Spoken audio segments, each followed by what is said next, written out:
Here are the latest conflict news updates from around the world this evening of September 20th. Let's get right to it. Starting off in Poland, it appears that Russia is only beginning provocative, aggressive, adventurous moves against NATO's eastern flank, and we may see a sharp escalation in the near future. The reason why? Or what's suspected is the Pentagon has informed European diplomats that the U.S. will partially suspend military aid to the Baltic countries and NATO states bordering Russia.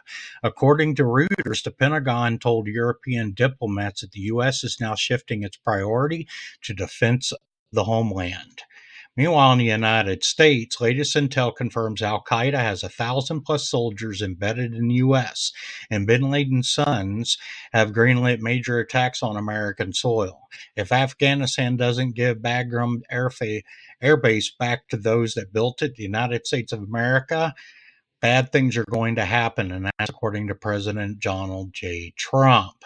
President Trump, via Truth Social, we want Venezuela to immediately accept all of the prisoners and the people from mental institutions that include the worst in the world insane asylums. The Venezuelan leadership is forced into the United States of America.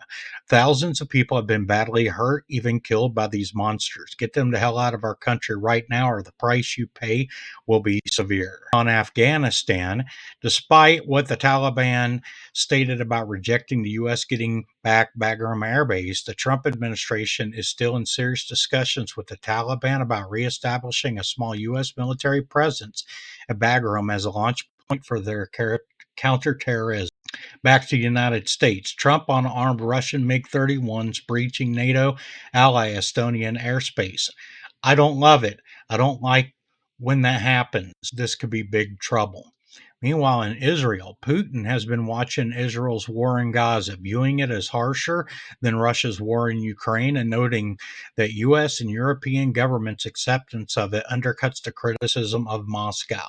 Meanwhile, in Iraq's counterterrorism service announced the killing of a senior leader of ISIS in Syria, carried out in coordination with the U.S. allied Kurdish forces and international coalition. Meanwhile, Israeli Prime Minister Netanyahu has asked the Trump administration to press Egypt to scale down a recent military buildup in the Sinai Peninsula. Moving on to Venezuela, multiple military and intelligence sources told the New York Times the Caribbean deployment suggests imminent bombings or commando operations inside Venezuela.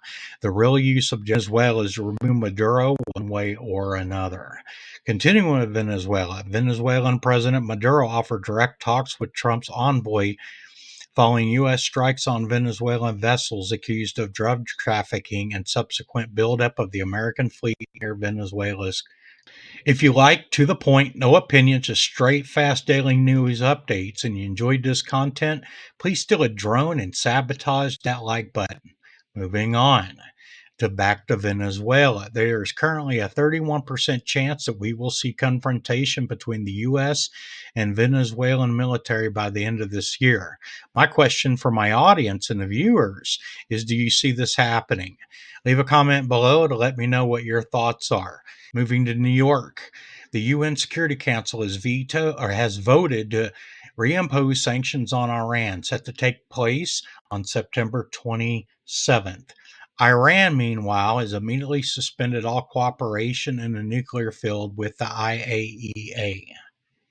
Moving to Ukraine, Russia launched 579 combat drones, 8 ballistic missiles, and 32 Kh-101 cruise missiles in the past evening, according to the Ukrainian Air Forces. Continuing with Ukraine, Zelensky, we are discussing coordination with Poland and Romania to shoot down drones in the western regions of Ukraine. In Estonia admitted today that they didn't shoot Russian jets that entered Estonian airspace because Estonia has no military jets of its own. Meanwhile, Lithuania's defense minister has made the following comments on what should be done with Russian fighter jets violating NATO airspace after 3 Russian jets violated Estonia's airspace yesterday. We need to be in business. Turkey set an example 10 years ago. Some food for thought. Meanwhile, there's been some general unrest in the Netherlands. In Qatar, Qatar says Israel must apologize for airstrikes on Hamas leaders in the country before it will resume mediating the hostage. In India, 2 Indian soldiers killed, 4+ injured after they were ambushed by Pakistani-backed Kashmiri separatist groups. In Greece, the Indian and Greek navies have launched a joint naval drill in the Mediterranean Sea.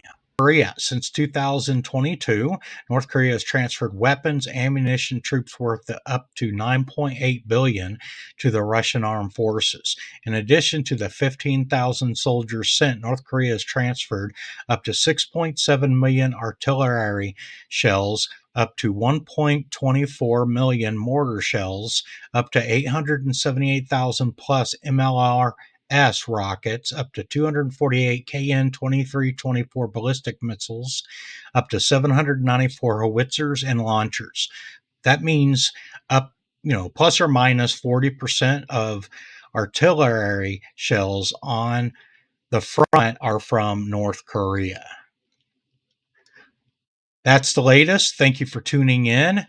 Beast out.